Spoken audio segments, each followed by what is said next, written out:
It was 25 years ago when my first wife died, and her loss to me could easily have been interpreted as evil. I did not so interpret it because she had been sick for 11 years, and I knew very well that her loss was simply a consequence of her systemic lupus erythematosus, and that she had become infected because she was taking autoimmune system suppressants for the suppression of the immune system, and so she had picked up an adventitious infection, and it went into pneumococcal meningitis and blood sepsis, and she had a hemorrhage in her brain. That was catastrophic.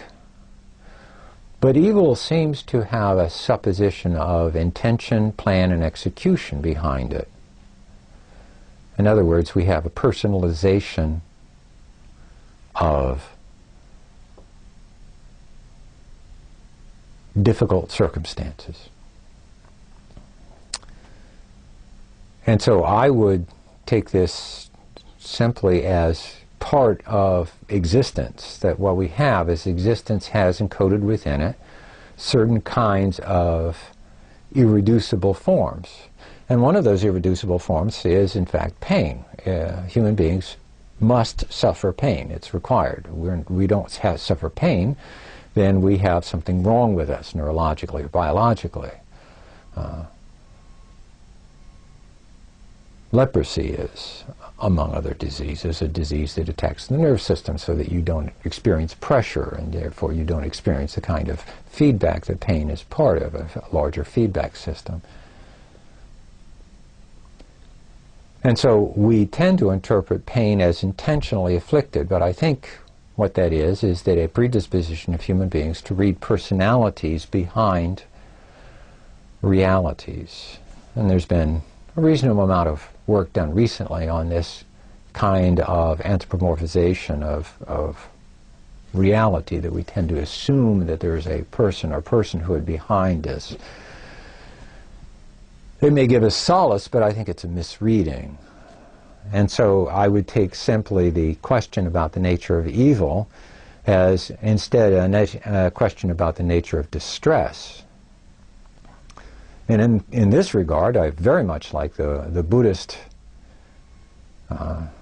solution to this. That is, the reason why we interpret things as distressing is to some greater or lesser degrees because we do not understand them. Ignorance as being a fundamental property of human beings, whether it's ignorance about ourselves, about the nature of reality, or about the world around us.